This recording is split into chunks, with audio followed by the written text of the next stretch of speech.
ఆ విషయంలో AP CM జగన్ను తెలంగాణ సీఎం రేవంత్ దాటేశారా? జగన్ 4.5 ఏళ్లలో చేయలేని పనిని రేవంత్ రెడ్డి 3 వారాల్లోనే ఫినిష్ చేసేశారా? ఇంతకు ఏంటా పని? టేకేలు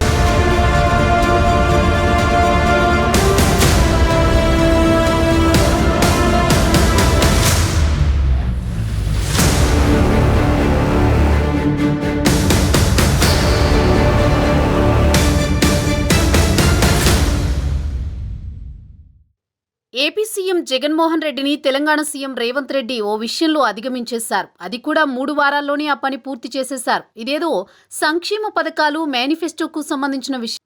ఏపీ సీఎం జగన్మోహన్ రెడ్డి చేయకూడదని భావించే పనిని చాలా సునాయాసంగా పూర్తి చేసేశారు.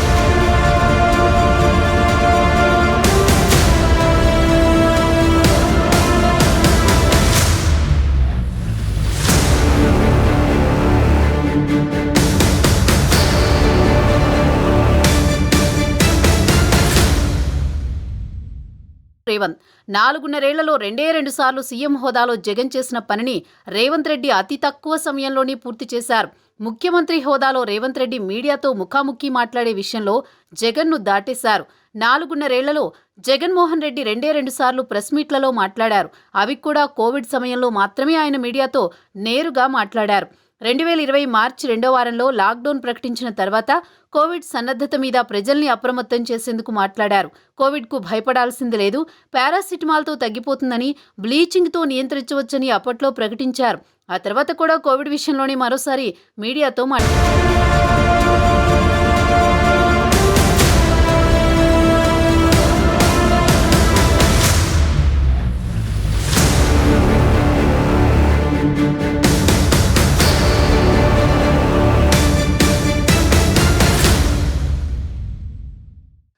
అసెంబ్లీ సమావేశాలు, ప్రభుత్వ సంక్షేమ పథకాలకు నిధులు విడుదల చేయడం, తాడేపల్లిలో సమీక్షలు, నవరత్నాల్లో భాగంగా నిధుల విడుదల కార్యక్రమాలు, విపత్తుల సమయంలో క్షేత్రస్థాయి పర్యటనలో బహిరంగ వేదికల మీద మాత్రమే జగన్మోహన్ రెడ్డి మాట్లాడుతూ వస్తున్నారు. ఆ సమయంలో మాత్రమే తాను చెప్పాలనుకున్న విషయాలను వివరించే ప్రయత్నం చేస్తున్నారు. ముఖ్యమంత్రి హోదాలో విపక్షాల విమర్శకులు పాలనాపరమైన లోపాలకు జవాబిచ్చే ప్రయత్నం జగన్మోహన్ రెడ్డి 4.5 ఏళ్లలో ఒక్కసారి కూడా చేయలేదు.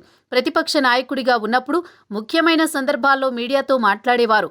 అసెంబ్లీ సమావేశాల సమయంలో కూడా 1-2 సందర్భాల్లో మాట్లాడారు. అధికారంలోకి వచ్చిన తర్వాత మీడియాను పూర్తిగా దూరం పెట్టారు.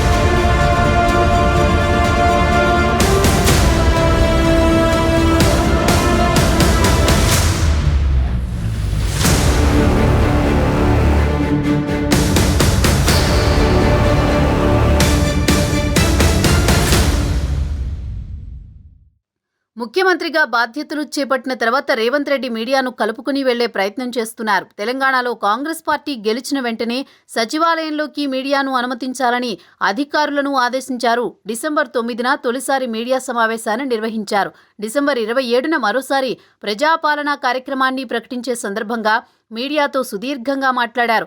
ఆ సమయంలో వారి నుంచి సూచనలు, సలహాలు స్వీకరించారు. తెలంగాణ అసెంబ్లీ ఎన్నికల్లో కాంగ్రెస్ పార్టీ విజయం సాధించిన తర్వాత ఢిల్లీ వెళ్లిన ప్రతి సందర్భంలో మీడియాకు అందుబాటులోకి వచ్చారు. పాత పరిచయాలతో అందరినీ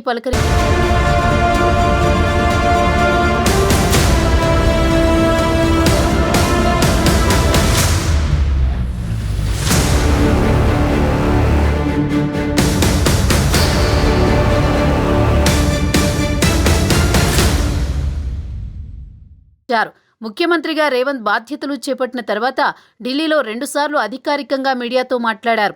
ఇటీవల ప్రధానితో భేటీ తర్వాత కూడా కేంద్రాన్ని తాము ఏమి కోరామనేది వివరించారు. హైదరాబాద్లో సైతం మీడియాలో 2-3 సందర్భాల్లో ఇష్టాగోష్ఠి చర్చల్లో పాల్గొన్నారు. వారి నుంచి సూచనలు, సలహాలు కోరుతున్నట్లు చెప్పారు. సచివాలయంలో పూర్తిస్థాయిలో కాన్ఫరెన్స్ హాల్ ఏర్పాటు చేస్తామని, ప్రభుత్వం మీడియాకు అందుబాటులో ఉంటుందని ప్రకటించారు. మీడియాకు ఇచ్చే స్వేచ్ఛను దుర్వినియోగం చేయకుండా ప్రభుత్వానికి సహకరించాలని